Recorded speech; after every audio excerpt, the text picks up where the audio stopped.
बोलण्यासाठी आपल्यासोबत राष्ट्रवादीचे माजी राष्ट्रीय सचिव सच्चिदानंद सिंह जोड़े गेलेले आहेत। सच्चिदानंद जी, स्वागत है आपका जी24 तास पे। सर, आपने जो पूरी चुनाव प्रक्रिया संविधान के खिलाफ है ऐसा जो आपने कहा है और उसके लिए आपने नोटिस भी भेजी है, क्या कुछ आपके पास है, क्या आपका मानना है और क्या आपके पास पुरावे जिसके आधार पे आप ये कह रहे हैं? जी वाह, मेरे पास कुछ भी नहीं है। मेरे पास पार्टी का जो रेजुलेशन है, पार्टी का जो संविधान है, आदरणीय दादा के द्वारा जो अमेंडमेंट किया हुआ जो रेजुलेशन है, उसके पक्ष में चुनाव नहीं हुआ है। हमारा पार्टी का संविधान ये कहता है कि राष्ट्रीय अध्यक्ष को चुनने के पहले चाहे परिस्थिति कुछ भी हो, CWC की बैठक बुलानी है। CWC के बैठक में पारित करना है कि ये आपदा बैठक है या अध्यक्ष का टर्म पूरा गया है, चुनाव चाहिए। उसमें प्रस्ताव आता है, प्रस्ताव में समर्थन होता है, वो उसके बाद रेजुलेशन बनती है। फिर हम लोग जनरल काउंसिल के मीटिंग में जाते हैं और जनरल काउंसिल की मीटिंग में ऑल इंडिया के सभी डेलीगेट्स उपस्थित रहते हैं, उनसे स्वीकारोक्ति लिया जाता है। उसके पश्चात जिनके अध्यक्षता में बैठक होती है नेशनल जनरल काउंसिल का, उसको हम लोग भेज देते हैं चुनाव आयोग को लिखित रूप से कि फलाना आदमी को हम लोगों ने राष्ट्रीय अध्यक्ष बनाया। ये हमारा पार्टी का बायलॉज है और यही आधार पर पार्टी को रजिस्ट्रेशन मिला है। धारा 29 के तहत रजिस्ट्रार के द्वारा उनको भी सूचित करना है और हमारा सेंट्रल ऑफिस को भी सूचित करना है। तो ये चीज का कहीं ना कहीं चूक हुआ, ये मैं सवाल खड़ा किया था उसी दिन जब नेशनल कन्वेंशन हो रही थी, उसके पूर्व संध्या पर 25 तारीख को कि आपने हमको भेजा अधिवेशन में भाग लेने के लिए और CWC में भाग लेने के लिए, तो CWC का तो बैठक हुआ ही नहीं।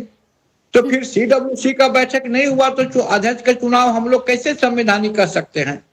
और उसके बाद जो है 3 महीना बीत गए, उसमें मेरे लेटर का, मेरे पत्र का लिखित जवाब कब नहीं आया। मैं बाध्य होकर के मैं लीगल नोटिस दिया हूं कि त्रुटि को सुधारा जाए और इस त्रुटि को सुधारने के लिए बहुत जगह है, बहुत रास्ता है। हम लोग इसको सभी रास्ताओं के द्वारा इसको बैठ करके आपसी से सद्भावना से इसको हम लोग इस संकट को दूर कर सकते हैं। इसका उपाय है, इसका त्रुटि को हम लोग ठीक कर सकते हैं, इसलिए मैं लीगल नोटिस दी। ठीक। लेकिन एक प्रश्न उपस्थित हो रहा है, आपने जो लीगल नोटिस भेजी है उसमें 7 पेजेस है और उसके अंदर आपने आपका जो कहना है वो रख दिया है, बट इससे पहले आपने जो अपने राष्ट्रीय अध्यक्ष है सुनेत्रा पवार जी, उनके साथ बात करने का प्रयास किया क्या, या पक्ष के जो भी वरिष्ठ नेता है उनसे आपने बातचीत की क्या इस सिलसिले में? क्योंकि लीगल नोटिस भेजने से पहले वो करना जरूरी था, वो आपने किया है क्या? हाँ, ये है हमारा जो प्लेटफॉर्म है पार्टी का, वो कोरम है। हमारे पार्टी में सेक्रेटरी होते हैं, जनरल सेक्रेटरी होते हैं, कार्यकारी अध्यक्ष होते हैं और लास्ट में अध्यक्ष होते हैं, ऊपर बॉडी मदर बॉडी। अब ऐसे परिस्थिति में एक सेक्रेटरी को अपना संवाद जनरल सेक्रेटरी से लगातार करते रहना है, जनरल सेक्रेटरी का संवाद राष्ट्रीय अध्यक्ष से लगातार करते रहना है। इसीलिए कई एक जनरल सेक्रेटरी होते हैं, कई एक सेक्रेटरी होती है।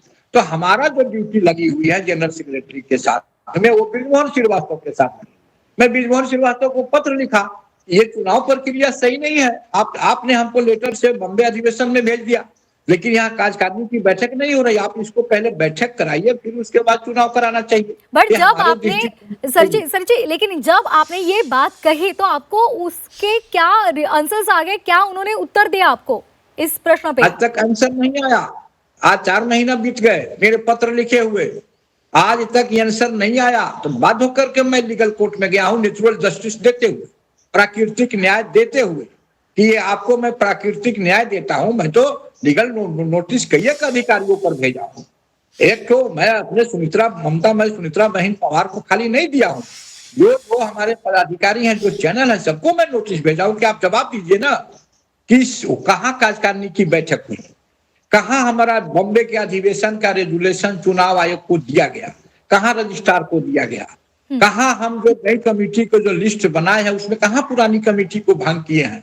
ये कमेटी कैसे मान्य है, जवाब दीजिए हमको। उन्होंने कोई जवाब नहीं दिया है अभी तक। इसलिए मैं थोड़ा सा एक कदम आगे बढ़ा हूं कि मैं लीगल नोटिस में दे रहा हूं, 15 दिन का वक्त दिए हैं, जवाब आ जाएगा। मैं पार्टी और परिवार के तरह खड़ा हूं और पार्टी और परिवार फिर से हम लोग काम करेंगे, मजबूती के साथ काम करेंगे, ऐसा मेरा मानना है। जैसे आपने कहा कि आपने सवाल उपस्थित किए आपने, तो भी आपको वहां से उत्तर नहीं मिला, इसके लिए आपने ये लीगल नोटिस भेजी है। तो आपको सुनेत्रा पवार, इनका नेतृत्व अमान्य है, ऐसे कुछ लग रहा है क्या? आप इसके साथ साथ आपकी बात कहेंगे?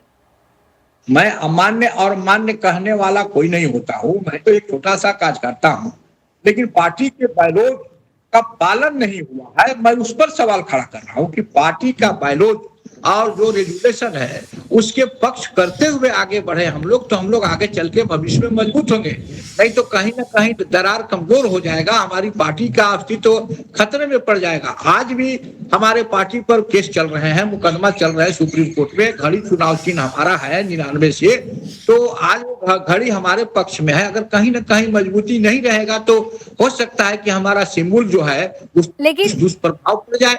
इसलिए मैं अभी से सतर्क हो गया हूँ। चुनाव तो 29 में होनी है ऑल ओवर इंडिया, और स्टेटों में 27 में चुनाव होनी है, और स्टेटों में 28 में होनी है। तो ये घड़ी बरकरार रहे, इसीलिए मैं आज से ही इसका तैयारी कर दिया।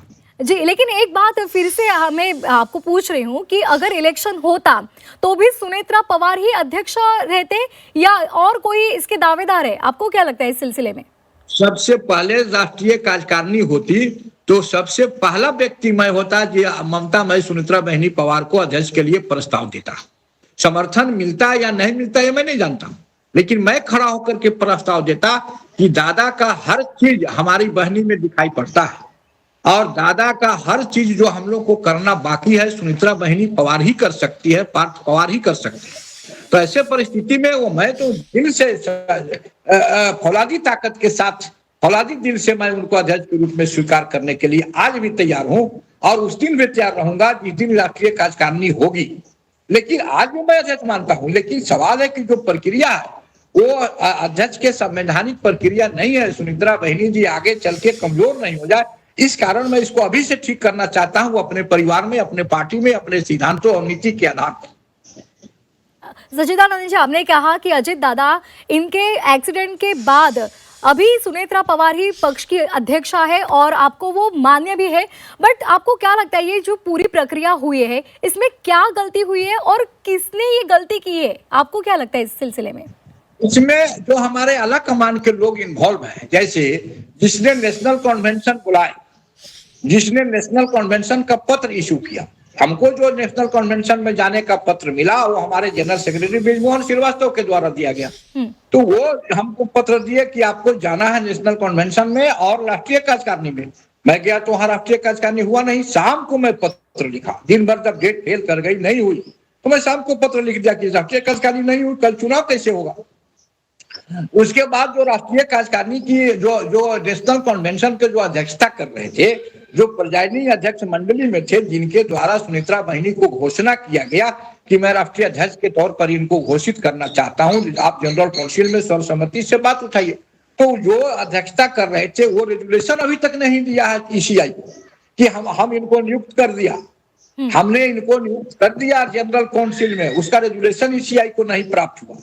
एक लेटर चला गया सुनेत्रा बहनी पवार के तरफ से कि नई कमेटी ये होगा, उसमें यह भी नहीं जिक्र किया गया कि पुरानी कमेटी को भंग कर दिया गया, चाहे पुरानी कमेटी को अस्तित्व को समाप्त किया गया, क्योंकि पुरानी कमेटी दादा ने जो बनाया है वो 5 साल के लिए और 23 में बना है, 28 में उसका दौर समाप्त होगा। तो ये पत्र में इसलिए अमान मैं कह रहा हूं कि इस पत्र में कहीं उसके बारे में जिक्र नहीं है, या ये भी जिक्र नहीं है कि और भी लिस्ट मैं आपको देने जा रहा हूं। प्रथम लिस्ट है, द्वितीय लिस्ट होगा, तृतीय लिस्ट होगा, लेकिन सबसे पहला सवाल है कि वो अमान्य हो जाएगा। इसलिए अमान्य हो जाएगा कि राष्ट्रीय कार्यकारिणी की मोहर नहीं है सुनेत्रा बहनी पवार के साथ। जी, सच्चिदानंद जी, अभी अगर महाराष्ट्र का अगर हम विचार करें तो महाराष्ट्र में एक अलग चर्चा हो रही है। आपने जो वो लीगल नोटिस भेजी है उसके पीछे प्रफुल्ल पटेल है, ऐसा आरोप हो रहा है। इस जो आरोप हो रहे हैं इसके ऊपर आपका क्या मत है और क्या इसमें कितना तथ्य है? ये आपका मत हो सकता है या ये वहां के पार्टी के कमजोर करने वाले व्यक्ति का मत हो सकता है। इसमें 100% ये कहीं से भी ये सत्य नहीं है कि मैं प्रफुल्ल पटेल के कहने से मैं ये कार्य को कर रहा हूं। मैं प्रफुल्ल पटेल के गलती को उजागर करने के लिए आया हूं कोर्ट में।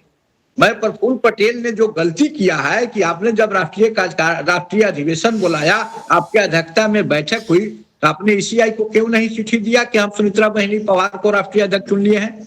पूरा रेजुलेशन की जानकारी ईसीआई को क्यों नहीं मैंने दिया? तो इसमें सबसे ज्यादा जिम्मेवार प्रफुल्ल पटेल है। और प्रफुल्ल पटेल को भी मैं नोटिस किया हूं कि आप जवाब दीजिए कि क्यों नहीं आप पत्र को भेजिए। क्या त्रुटि नहीं है? क्या ये चूक नहीं है? अगर उनके जवाब से या सुमित्रा बहिनी पवार राष्ट्रीय अध्यक्षा के अगर जवाब से मैं संतुष्ट हो जाऊंगा, पार्टी और परिवार की तरह मैं काम आज भी कर रहा हूं। मैं आज भी झारखंड राज्य का प्रमुख हूं, आज भी मैं राष्ट्रीय सचिव हूं, दादा का बनाया हुआ हूं। इसके पहले 2 टर्म मैं सेक्रेटरी रहा हूं। जब उस समय हमारे शरद पवार साहब पार्टी में थे, उन्होंने पार्टी को बनाया। पार्टी को तो हम लोग नहीं बनाया, पार्टी को तो शरद पवार साहब ने बनाया और उसी आधार पर हम लोग आज चल रहे हैं। दादा ने इसको अमेंडमेंट किया। मैं आपको बताना चाहता हूँ, जानकारी देना चाहता हूँ आपके माध्यम से महाराष्ट्र के सभी कार्यकर्ताओं को कि दादा ने 23 में कानून अमेंडमेंट किया है पार्टी में, जो सर्टिफाइड कॉपी मेरे पास भी है पार्टी के हर फोरम में, कि एक पार्टी में कार्यकारी अध्यक्ष का पोस्ट होगा और वो कार्यकारी अध्यक्ष का पोस्ट 23 से पहले नहीं था। कार्यकारी अध्यक्ष का जब पोस्ट आ गया तो प्रफुल्ल पटेल को उन्होंने राष्ट्रीय कार्यकारी अध्यक्ष नियुक्त किया। दादा ने बॉडी आज भी खड़ा है और राष्ट्रीय कार्यकारी अध्यक्ष के हैसियत से ही उन्होंने मीटिंग बुलाया था अथी का जनरल को माने काउंसिल का, तो उनको पत्र देना चाहिए था। गलती तो प्रफुल्ल पटेल के साइड से हुआ है। तो ये कहना कि मैं प्रफुल्ल पटेल के इशारे पर काम कर रहा हूँ, ये कहीं से भी सत्य नहीं है। मैं पार्टी का एक वफादार सिपाही हूँ और मुझे ये पार्टी को बनाने में मैं शामिल था, मैं वहां उपस्थित था। 99 में पार्टी बनी, तब से मैं काम कर रहा हूँ कलकत्ता के साल स्टेडियम में 10 जून 99 में।